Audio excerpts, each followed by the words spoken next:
नाज़रीन, यमन की जानिब से बहुत बड़े हमले इस वक्त रिपोर्ट किए जा रहे हैं। बहुत मेगा ऑपरेशंस दो बड़े समुद्रों में यमन की जानिब से किए गए हैं। इसके साथ साथ सल्वेनिया, एक बड़ा यूरोप का इंपॉर्टेंट कंट्री, उसकी जानिब से फ़लस्तीन को रिकगनाइज़ कर लिया गया है। सल्वेनिया के ऊपर प्रेशर भी था, थोड़ा सा वोटिंग के अंदर डिले भी किया गया, लेकिन अब सल्वेनिया की जानिब से रिकगनाइज़ कर लिया गया है। इसके साथ साथ ईरान बहुत करीब पहुँच गया है अपने न्यूक्लियर प्रोग्राम के, इस हवाले से ख़बरें आ रही हैं। और बरतानिया, फ्रांस, जर्मनी, इसराइल, अमेरिका, यहाँ पर बहुत तशवीश पाई जा रही है। एक जॉइंट स्टेटमेंट भी इन तमाम मुल्कों की जानिब से जारी की गई है, जो कि ईरान को धमकी लगाई गई है ईरान के न्यूक्लियर प्रोग्राम को कंप्लीट करने के हवाले से। इसके साथ साथ नाज़रीन, रूस जो है वो लॉन्ग रेंज मिसाइल देने जा रहा है यमन को। और बरआज़म अफ्रीका के अंदर एक ग्रेट गेम इस वक्त शुरू हो चुकी है, जिसमें बरआज़म अफ्रीका भी शामिल है। रूस के जो वज़ीर ख़ारजा हैं वो इस वक्त बरआज़म अफ्रीका के दौरे के ऊपर हैं, वो भी आपके साथ शेयर करेंगे। और बाइडन नाज़रीन बुरी तरह फंस गया है। बाइडन ने जो प्रपोजल दिया उसमें अब वो खुद ही ट्रैप हो गया है। जो कुछ उनका प्लान ये था कि हमास के ऊपर सारा मलबा डाला जाए और हमास को दिखाया जाए कि वो सबसे ज़्यादा अमन में रुकावट है, वो जंगबंदी में रुकावट है। लेकिन अपने बाइडन के प्रपोजल से इसराइल जो है वो ज़्यादा बेनकाब हुआ है मगरबी मीडिया के अंदर, मगरबी अवाम के सामने, अमरीकी अवाम के सामने, कि असल जो जड़ है फसाद की वो तो इसराइल है। वहाँ पर तो हमास को पोर्ट्रे किया जा रहा था ना, लेकिन इनके अपने जो प्रपोजल है इससे ये खुद ट्रैप हो गए हैं। वो किस तरह से हुए हैं ये भी आपके साथ शेयर करेंगे। और जो जंगबंदी वाला मामला है वो कहाँ पर पहुँचा है, क्या जंगबंदी के अभी तक कोई चांसेस हैं, नहीं हैं, मामलात किस तरफ जा रहे हैं, ये भी आपके साथ एक्सक्लूसिव डिटेल शेयर करेंगे। जिन लोगों ने चैनल को सब्सक्राइब नहीं किया उनसे रिक्वेस्ट करेंगे कि चैनल को ज़रूर सब्सक्राइब कर लें ताकि हर आने वाली वीडियो आप तक पहुंच सके। जो बाइडन का प्रपोजल है और उसके नतीजे में इसराइल की हठधर्मी और मगरब में इसराइल का बेनकाब होना, वो बड़ा इंपॉर्टेंट पहलू है और बड़ा एक टर्निंग पॉइंट है उनके बयानिए के हवाले से। वो हम आपके साथ आगे चलकर शेयर करते हैं। लेकिन सबसे पहले जो यमन की जानिब से मेगा ऑपरेशंस किए गए हैं उनकी तफसीलात आपके साथ शेयर करने जा रहे हैं। 3 मेगा ऑपरेशंस हुए हैं जिसमें इसराइली, अमरीकी और दीगर यूरोपीय जहाज़ों को नज़र निशाना बनाया गया है।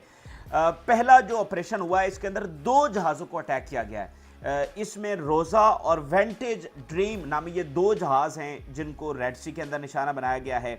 और इसके अलावा एक ग्रीक कार्गो टैंकर है। दूसरे ऑपरेशन में इस टैंकर को निशाना बनाया गया। और तीसरा जो ऑपरेशन है वो अमेरिकी जहाज़ मायर्स्क सिलेटर, इसके खिलाफ नाज़रीन किया गया है। विद नंबर ऑफ ड्रोन्स इसके ऊपर दागे गए हैं और अरेबियन सी के अंदर, बहरा अरब के अंदर नाज़रीन इसको निशाना बनाया गया है। रेड सी के अंदर और बहरा अरब के अंदर, ये 2 बड़े समुद्रों के अंदर ये 3 मेगा ऑपरेशन हुए हैं, जिसमें 4 मुख्तलिफ जहाज, जिसमें इसराइली भी हैं, अमरीकी भी हैं और यूरोपी भी हैं, इनको नाज़रीन निशाना बनाया गया है। तो ये गैर मामूली किस्म के ऑपरेशन है। और यमन भरपूर अपनी सलाहियतों का जो है वो इस वक्त इजहार कर रहा है। और उनकी जानिब से आज भी स्टेटमेंट आई है कि जब तक गजा में एग्रेशन नहीं रुकता और जब तक फ़लस्तीन को उनकी रियासत मिल नहीं जाती, यमन पूरी पावर के साथ, पूरी इंटेंशन के साथ और पूरी माइट के साथ जो है वो फ़लस्तीन के साथ खड़ा रहेगा। और आखिरी हद तक, यानी अगर आखिर में कोई इत्तेहादी फ़लस्तीन के साथ खड़ा रहे, मतलब अगर सारे छोड़ भी जाएं तो यमन वो इत्तेहादी होगा जो आखिर तक फ़लस्तीन के साथ खड़ा होगा। अच्छा, यहाँ पर नाज़रीन प्यूटन और जो ग्रेट गेम है अफ्रीका की, उस हवाले से थोड़ा सा आपके साथ शेयर करने जा रहा हूँ। वो पहले शेयर कर लेते हैं, फिर आगे चलकर बाकी चीज़ें। नाज़रीन, अफ्रीकन ग्रेट गेम, इसका हम पिछले कई महीनों से आपके सामने तज़किरा कर रहे हैं। 7 अक्टूबर का जो यहाँ पर एक हमला हुआ और उसके बाद जंग शुरू हुई, इसने दुनिया में असर डाला और बरआज़म अफ्रीका के अंदर भी असर डाला और उन मुल्कों के अंदर असर डाला जो अफ्रीकी मुस्लिम मुल्क हैं, जो पिछली कई सदियों से गुलाम बने हुए थे। कहीं पर फ्रेंच कॉलोनीज थी, कहीं पर बरतानवी, कहीं पर दूसरी। ठीक है, तो पता नहीं ऐसा क्या हुआ 7 अक्टूबर के बाद कि अचानक से यहाँ पर तेज़ी आ गई और यहाँ से वो सारी मगरबी कॉलोनाइजिंग जो फोर्सेस थी उनको इन अफ्रीकन मुस्लिम फोर्सेस ने, मुस्लिम मुल्कों ने वहाँ से धकेल दिया और निकाल दिया और आज़ाद होकर जो है वो सामने है। तो अफ्रीकी ग्रेट गेम वहाँ से उसका आगाज़ होता है कि अमेरिकी बेसेस वहाँ पर ख़त्म हो रही हैं, फ्रेंच की हो रही हैं, बाकियों की हो रही हैं। अब यहाँ पर प्रेजेंस बन रही है चाइना की, रशिया की और ईरान की। अच्छा, इस वक्त जो सबसे गैर मामूली चीज़ अफ्रीका में हो रही है, अच्छा, अफ्रीका को अब दुनिया की पॉलिटिक्स से माइनस नहीं कर सकते। बरआज़म अफ्रीका ये आप इसको माइनस कर ही नहीं सकते, चाहे मिडिल ईस्ट की जंगें हों, चाहे यूरोप की जंगें हों, चाहे कहीं और, चाहे कैरेबियन का मामला हो। बरआज़म अफ्रीका हमेशा आपको उसका कहीं ना कहीं मामला नजर आएगा। यहीं से یہ جو ساری کالونائزنگ فورسز تھیں یہاں سے مرسنریز کو استعمال کرتے نہیں مختلف جنگوں کے اندر، پھر یہاں کے وسائل لوٹے جاتے رہے، مین پاور کو استعمال کیا جاتا رہا، جیوگرافیکل لوکیشن کو استعمال کیا جاتا رہا. تو اب جب یہ یہاں سے نکلی ہیں، اسرائیل یہاں سے نکل رہا ہے، تو بہت اس کے امپیکٹس ہو رہے ہیں. تو ابھی ناظرین جو روسی وزیر خارجہ ہیں وہ یہاں پر پہنچے ہیں. سب سے پہلے گینی یہاں پر وہ پہنچے، گینی کے بعد وہ کانگو گئے. اور کانگو میں اس وقت کیا ہو رہا ہے؟ کانگو میں ناظرین ایک فوجی بغاوت ہوئی جو کہ ناکام ہو گئی، اور کانگو کی جو اتھارٹیز ہیں انہوں نے کہا کہ اس کے پیچھے امریکہ تھا. یہ ابھی کچھ دن پہلے کی بات ہے، اور انہوں نے کہا کہ ہم نے امریکنز کو پکڑ لیا ہے. روسی وزیر خارجہ اس کانگو میں پہنچ گئے. اچھا، اس کے بعد یہ برکینو فاسو جا رہے ہیں، برکینو فاسو کے بعد یہ چاڈ جائیں گے. تو یہ سارے یہ جو سٹیٹس ہیں نا، امپورٹنٹ سٹیٹس ہیں جہاں سے یہ سارا انخلا ہوا ہے، یہاں پر یہ جا رہے ہیں. اور برکینو فاسو کے حوالے سے انہوں نے کہا ہے کہ ہم مور ملٹری ایڈ اینڈ ٹریننگ دینے جا رہے ہیں برکینو فاسو کو. اب یہ کیوں ہو رہا ہے؟ پیوٹن نے ناظرین آج اناؤنس کیا ہے کہ وہ لانگ رینج میزائل دینے جا رہے ہیں ان سٹیٹس کو کہ جو نشانہ بنائیں گی ان ریاستوں کو جو ہمارے خلاف ہیں اور یوکرین کی مدد کر رہی ہیں. یعنی یہ فرانس نے اور باقی ملکوں نے یہ اناؤنس کیا ہے کہ ہم یوکرین میں اپنے ٹرینرز بھیج رہے ہیں، اپنی فوجیں بھیج رہے ہیں. تو اس کے جواب میں پیوٹن نے یہ اناؤنس کیا ہے کہ ہم ان ریاستوں کو لانگ رینج میزائل دیں گے جو نشانہ بنائیں گی فرانس کو اور باقی ان ریاستوں کو جو یوکرین کی ہیلپ کر رہی ہیں. تو ایسے کو تیسا، ٹھیک ہے، یعنی ایک اسٹرانگ الائنس جو ہے وہ یہاں پر بن رہا ہے. اچھا، اب یہاں پر ایکسپرٹ یہ کہہ رہے ہیں کہ یہ لانگ رینج میزائل جو ہے وہ یمن کو بھی مل سکتے ہیں، کیونکہ یمن کا آلریڈی ایک اتحاد ایگزسٹ تو کر رہا ہے، چائنا سے، رشیا سے، ساری جگہوں سے یہ ہیلپ تو آ رہی ہے. تو آلریڈی ایک میوچل انٹرسٹ کے اوپر یہ اتحاد قائم ہے. یعنی یمن کی مدد کر رہا ہے رشیا، اس سے یمن فلسطین کے ساتھ کھڑا ہے، اور رشیا اور چائنا کے اپنے میوچل انٹرسٹ ہیں. ٹھیک ہے، تو یہ ایک زبردست بلاک جو ہے جو میوچل انٹرسٹ کے اوپر قائم ہے. ہمیشہ تگڑا بلاک وہ ہوتا ہے، تگڑا اتحاد وہ ہوتا ہے جس میں دونوں فریقوں کے انٹرسٹ ہو. اس سے وہ اتحاد زیادہ مضبوط ہوتا ہے اور زیادہ آگے چلتا ہے. ٹھیک ہے، تو یہ یہاں پر ایک اتحاد آلریڈی تو ہے، تو اب مزید اس میں آگے بڑھ سکتا ہے. یہ لانگ رینج میزائل جو ہے وہ یمن کو بھی مل سکتے ہیں. تو یہاں پر ایک بہت گریٹ گیم جو ہے وہ جاری ہے. یہ مسلم ملک جو آزاد ہوئے ہیں، رشیا، چائنا، ایران یہاں پر جا رہے ہیں. اب دیکھیں چائنا بہت بڑے ڈیمز بھی بنا رہا ہے. ابھی سوڈان نے ریڈ سی اوپر بیسز دینے کا رشیا کو اعلان کیا ہے. ایران سے وہ کہہ رہا ہے کہ ہم ہتھیار خریدیں گے. الجیریا، وہاں پر ایرانی صدر نے آپ کو پتا ہے کہ دورہ کرنا تھا. بہت ساری چیزیں جو ہے وہ ہو رہی ہیں. تو ایک گریٹ گیم یہاں بھی جاری ہے. تو 7 اکتوبر کے اس حملے اور پھر فلسطین کی جنگ نے بہت ساری چیزیں دنیا میں بدل کے رکھ دی ہیں. تو یہ چیز پہلے میں آپ کے ساتھ شیئر کر دی. اب ذرا آگے چلتے ہیں تو بائیڈن کا جو پرپوزل ہے اس کو ڈسکس کرتے ہیں. ناظرین، بائیڈن بری طرح سے پھنس گیا ہے. اپنا پرپوزل دے کے اس نے اپنی تصحیح کروائی ہے. اس کی مزید رہی صحیح جو کریڈیبلٹی تھی وہ بھی نکل گئی، رہی صحیح جو کسر تھی وہ بھی نکل گئی. انہوں نے پرپوزل یہ پیش کیا کہ اس سے یہ ہونا یہ تھا کہ بھائی حماس ریجیکٹ کرے گی، اور اس سے کیا ہوگا کہ مطلب جو سارا مدعا ہے، جو بیانیہ اگر مغرب میں شفٹ بھی ہو رہا ہے تو پھر ایک نیا بیانیہ مل جائے گا. دیکھیں جی، ہم تو بھائی بائیڈن خود اناؤنس کر رہا ہے نا، تو سارا میڈیا دیکھ رہا ہے، سارا عوام دیکھ رہے ہیں، تو بہت غیر معمولی چیز ہے. تو اگر حماس ریجیکٹ کرتی تو سارا ملبہ حماس کے اوپر آتا، میڈیا کا بھی، عوام کا بھی، کہ دیکھیں یہ تو حماس پھر واقعتاً امن کی راہ میں رکاوٹ ہے اور جنگ بندی دراصل یہ نہیں ہونے دے رہی. تو یہ ان کا پلان تھا. لیکن ہوا کیا کہ بائیڈن کے اناؤنس کرنے کے بعد الٹا اسرائیل کی جانب سے وہ نہ آنا شروع ہو گئی، اور اب وہ نہ اس حد تک بڑھ چکی ہے کہ وہ اب سارے مغربی میڈیا پہ وہ چل رہا ہے. تو بائیڈن کی تو کوئی اوقات وقت رہی نہیں ہے کہ بھائی آپ تو حماس کو کہہ رہے تھے، آپ کی تو اسرائیل نہیں مان رہا. وہ روز کھڑے ہو کر کہتے ہیں کہ ہم تو بائیڈن کی پرپوزل کو مانتے ہی نہیں ہیں. تو وہ سارا ملبہ جو یہ حماس کے اوپر گرانا چاہ رہے تھے، اب یہ وہ سارا اسرائیل پہ، مزید اسرائیل پہ گر چکا ہے. وہ جو بیانیہ آلریڈی ان کے خلاف ہو چکا تھا وہ مزید ہو چکا ہے ان کے اپنے پرپوزل کے نتیجے میں. یعنی اب وہ کہہ رہے ہیں کہ یہ تو اچھا تھا اگر ہم پرپوزل پیش نہ کرتے، یہ تو مزید ہماری صبح کی، ہماری تصدیق اور مزید ہمارا ناکامی ہوئی ہے. اب ذرا دیکھیے، اب وہ بائیڈن کنوینس کر رہا ہے نتن یاہو کو. Biden trying to box Netanyahu into accepting the proposal. اگر آپ دیکھ لیں پچھلے 4-5 دنوں کے بیانات، تو وائٹ ہاؤس بائیڈن یہی کہہ رہے ہیں کہ یہ حماس کا ہم انتظار کر رہے ہیں، بال از ان حماس کورٹ، حماس نے ہمیں بتانا ہے. لیکن آج رپورٹس آ رہی ہیں Biden trying to convince Netanyahu to accept the proposal. وہ نتن یاہو مطلب وہ سب کو پتہ چل گیا کہ دراصل تو یہ ہیں. The United States is examining how it will digest the new reality after the end of war on Gaza, which affects the reality of the region completely. اب اس کے نتیجے میں جو سرنڈر ہو رہا ہے، یعنی یہ تو شکست ہے، جو ڈکلیئرڈ گولز ہیں وہ تو پورے نہیں ہوئے. तो आप खुद जंग को एंड कर रहे हैं, तो सरेंडर कर रहे हैं, तो उसके बाद जो नई रियलिटी पैदा होगी जो कि पूरे रीजन के ऊपर डिपेंड करेगी, इफेक्ट करेगी, तो अमेरिका इसको डाइजेस्ट करना, उसके लिए इसराइल को डाइजेस्ट करना बड़ा मुश्किल हो जाएगा। अच्छा, अब यहाँ पर मैं पहले नेतन्याहू की कुछ स्टेटमेंट्स, उसकी जो ताज़ा पोजीशन सामने आई है, उसकी जो नई इंटेंशंस है जंग के हवाले से, यानी सबसे बड़ा सवाल तो हमेशा यही रहता है ना कि जंग रुक रही है या नहीं रुक रही। तो अब नेतन्याहू की ज़रा नई स्टेटमेंट्स देखिए और ये एक नया सबूत देखिए कि हम आर पार की लड़ाई में इस वक्त दाखिल हैं और ये लड़ाई कभी भी रुकने वाली नहीं है। नेतन्याहू की statement, in the past enemies try to wipe us off the map and this is what Hamas, Hezbollah and Iran are trying to do today. माजी में भी इन्होंने हमें नक्शे से मिटाने की कोशिश की और आज भी ये यही कुछ कर रहे हैं। यरूशलेम will remain our unified capital and will remain under Israeli sovereignty. Netanyahu कह रहा है कि यरूशलेम जो है ये हमारा ही दारुल हुकूमत रहेगा और यूनिफाइड यरूशलेम, यरूशलेम एक ईस्ट यरूशलेम है, एक वेस्ट यरूशलेम है। वेस्ट यरूशलेम इसराइल की रियासत फिल वक्त जो सेटअप बना हुआ है उसमें इसराइल का हिस्सा है। ईस्ट यरूशलेम फलस्तीनी रियासत का हिस्सा है जहां पर मस्जिद अक्सा है। अच्छा, ये सारी लड़ाई तो यरूशलेम की है। इसराइल का यहां पर आना ये भी यरूशलेम की वजह से है। वो अपना हैकल सुलेमानी तामीर करने के लिए यहां पर आए हैं। अगली जरा स्टेटमेंट देखिए, यरूशलेम will remain our eternal capital and its status will never change. इससे बड़ी दो टोक बात, इससे ज्यादा क्लियर सिंपल बात हो नहीं सकती। जंग को रोकने के हवाले से एक आरजी जंगबंदी कभी भी हो सकती है, लेकिन अब यह मामला उस नहज पर पहुंच चुका है कि इसराइल इस मुकम्मल जमीन पर कब्जे के लिए जाएगा और फलस्तीन भी उसके पास, वो अब पूरी जमीन को अपनी आजाद करवाएगा। इससे पहले शायद कहीं टू स्टेट के चांसेस थे या वो, अब देखें ना ये कितनी क्लियर बात है। देखें उनका यहां पर आना प्योरली सिर्फ इसलिए था कि वो हैकल सुलेमानी बनाएंगे। जमीन लेना उनका मकसद नहीं था, यहूदियों को कहीं पर बसाना उनका मकसद नहीं था, इस लैंड पर बसाना उनका मकसद था और यरूशलेम को अपने कब्जे में करना, वहां पर हैकल सुलेमानी बनाना, ये उनका बुनियादी मकसद था जो पूरा नहीं हुआ है। हैकल सुलेमानी नहीं बना है तो जो उनके आने का बुनियादी मकसद था वो अभी तक पूरा नहीं हुआ। तो आज उनको लगता है कि ये आज वक्त आ चुका है, वो इसको पूरा करने के लिए जाएंगे।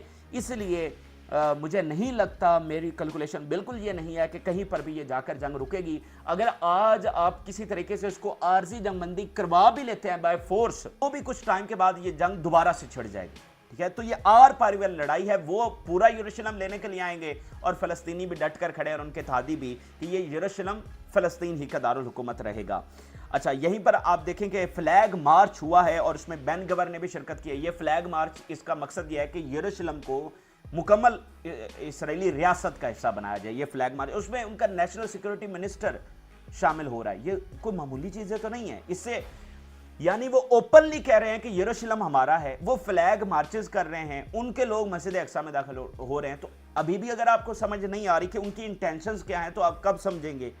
तो यहां पर अमन चमन कुछ भी नहीं है। एक मुकम्मल और भरपूर लड़ाई और जंग है, एक फैसला कुन जंग।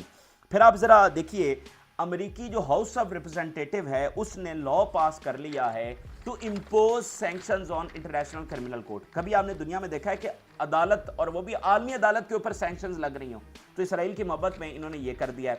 फिर पेंटागन कह रहा है कि वो जो पोर्ट इनकी डूब गई थी, जिसका प्योर मकसद ही इसराइल को असला पहुंचाना था, उसकी ये जो कंस्ट्रक्शन है वो दोबारा से शुरू कर रहे हैं। तो मुझे बताइए, अगर जंगबंदी इनकी कैलकुलेशन में है तो फिर ये दोबारा से उस पोर्ट को क्यों बनाने जा रहे हैं, जिसका जो प्योरली है ही इसलिए कि इसराइल को असला सप्लाई करना है? तो क्यों वो पोर्ट दोबारा बनाई जा रही है? तो ये सारी चीजें मशकूक बनाती हैं। लेकिन यहां पर एक बड़ी इंपॉर्टेंट चीज, ट्रंप का बयान मैं आपके सामने रखने जा रहा हूं। ट्रंप कैसे बता रहा है कि अमेरिका से इसराइल की हिमायत खत्म हो रही है। ट्रंप सबसे बड़ा हिमायती इसराइल का, वो कह रहा है इसराइल की हिमायत खत्म हो रही है अमेरिका से। जो नया एक सुनामी, एक नया इनकलाब अमेरिका में पैदा हो रहा है, जरा देखिएगा। Trump says the US Jewish politicians is like a Palestinian after criticizing Israeli government। अब वो कह रहा है कि ये जो Jewish जो politicians थे, इसराइल के हिमायती भी थे, वो भी अब इस तरह से बात करने लग गए हैं जैसे वो फलस्तीनी हों। Former US President and convicted Donald Trump has said Chuck Schumer, the US Senate Majority Leader and top-ranking Jewish official in US history, is becoming like a Palestinian amid his criticism of Israel's government। Trump told on Fox News that Israel doesn't have the backing of Democrats in the US, adding that this was a very dangerous thing। वो कह रहा है कि Democrat से Israel की हिमायत खत्म हो रही है और ये बड़ी डेंजरस चीज है इसराइल के लिए। अब ये कौन बात कर रहा है? जो सबसे बड़ा हिमायती है इसराइल का। جس نے یروشلم کو, یہ واحد امریکی صدر ہے جس نے یروشلم کو اسرائیلی دارالحکومت ڈکلیئر کیا. Even Shimr, he is becoming a Palestinian. Check Shimr always have a strong support for Israel. He is becoming like a Palestinian, Trump said. Chuck Schumer made waves in March when he slammed Israeli Prime Minister and his handling of Israel's war on Gaza, calling for him to be replaced. اب یہ check شمر جو ہے یہ ایک Jewish politician ہے اور بڑا high ranking یہ پولیٹیشن ہے.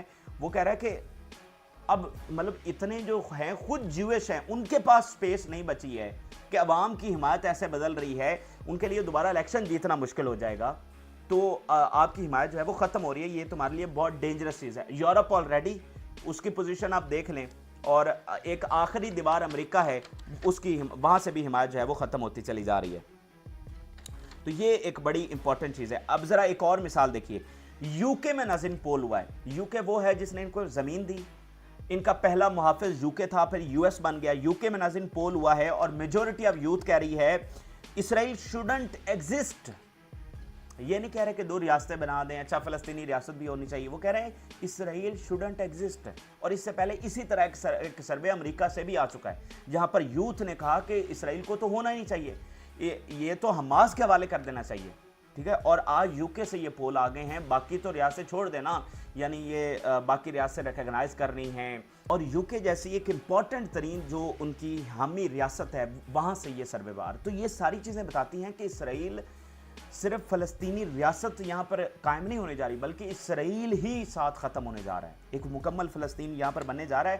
دیکھیں ملیٹریلی, اکنومیکلی ان کے اتحادی پبلک کی سپورٹ وہ ساری اس وقت ختم ہو چکی ہے. ڈپلومیٹیکلی انٹرنیشنل لیول پر اسرائیل کی کیا پوزیشن رہی ہے, ان کی ملٹی نیشنل کمپنیز وہ کس نہج کے اوپر پہنچ چکی ہیں. تو یہ سارے ثبوت ہیں کہ اسرائیل اپنے خاتمے کی طرف جا رہا ہے. پھر آپ دیکھیے سلوینیا, اس نے ریکگنائز کر لیا ہے. سلوینیا کے اوپر پریشر تھا, ان کی ووٹنگ بھی ڈیلے کی ہوئی, لیکن آج انہوں نے ریکگنائز کر لیا ہے اور خیر مقدم سب کی جانب سے وہ کیا جا رہا ہے.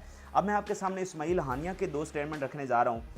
اسماعیل ہانیہ کہہ رہے ہیں Hamas and the factions will deal positively with any agreement on the basis of comprehensive cessation of aggression, complete withdrawal and prisoner exchange. Hamas کی پوزیشن وہی ہے, complete withdrawal, ceasefire, complete ceasefire, اس کے بغیر Hamas کسی چیز پر agri نہیں ہوگی.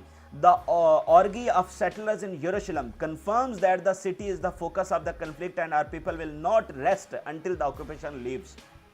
انہوں نے کہا یہ جو یروشلم میں ہوا ہے, جو سیٹلرز نے کیا ہے, جو فلیگ مارچ نکالا ہے, جو مسجد اقصیٰ کے اندر گئے, یہ ہمیں بتاتا ہے, یہ اس بات کا ثبوت ہے کہ جو سینٹر آف دا کنفلکٹ ہے وہ یروشلم ہے, جو میں آپ کو پہلے بات بتا رہا تھا کہ اصل لڑائی یروشلم کی ہے. اور اسماعیل ہانیہ کہہ رہے ہیں کہ ہم اعلان کرتے ہیں, ہم اعلان یہ کہہ رہے ہیں کہ ہمارے لوگ تب تک نہیں بیٹھیں گے جب تک یروشلم سے ان کو یہاں سے نکال نہیں دیتے, یعنی مکمل طور پر اسرائیل کو یہاں سے نکال نہیں دیتے تب تک ہم چین سے نہیں بیٹھیں گے. اسپین سے خبر ہے, اسپین نے ناظرین لا سوٹ کو جوائن کر لیا ہے ساؤتھ افریقہ کا. یہ آپ اندازہ لگا لیجئے کتنی بڑی بات ہے. اسپین کی ایک ہسٹری ہے, وہاں پر مسلمانوں کا اقتدار رہا, پھر مسلمانوں کو نکالا گیا. آپ کو پتہ ہے مسلمانوں کا سب سے بڑا قبرستان اسپین میں ہے, آپ کو اس بات کا پتہ ہے؟ تو وہ کیوں ہے, کبھی اس کی ہسٹری جا کر پڑھیں.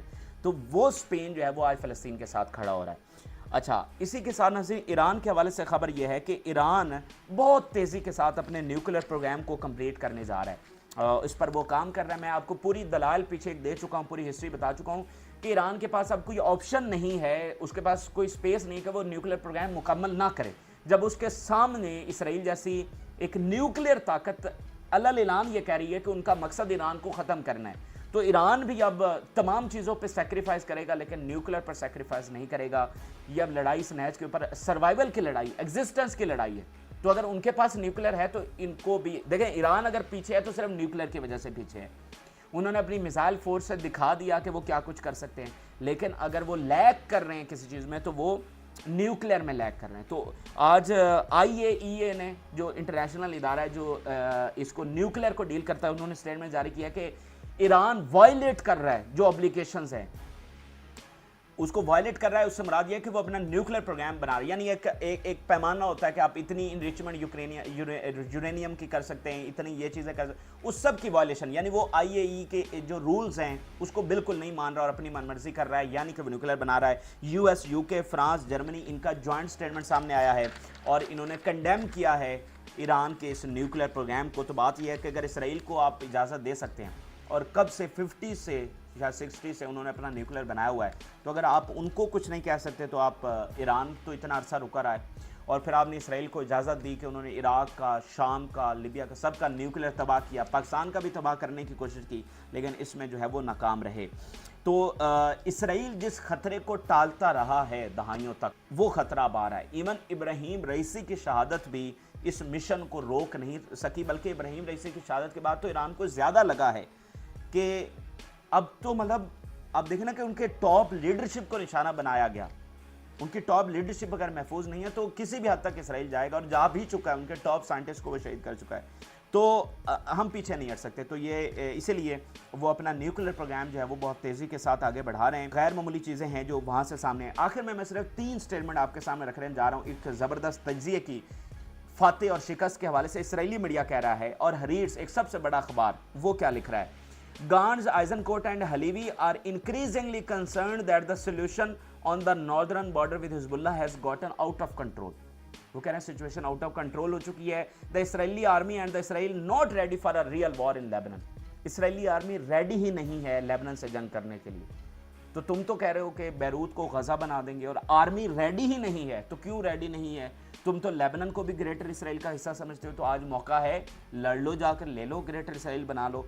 तो ये वो सबूत हैं जब उनके अपने कमांडर्स, उनकी अपनी टॉप लीडरशिप और उनकी अपनी आर्मी एक जंग नहीं करना चाहती, और गजा की जंग भी वो बंद करना चाहती है। तो क्यों करना चाहती है? Netanyahu, members of the military cabinet and the broader army establishment have come to the view that the war in Gaza must end soon.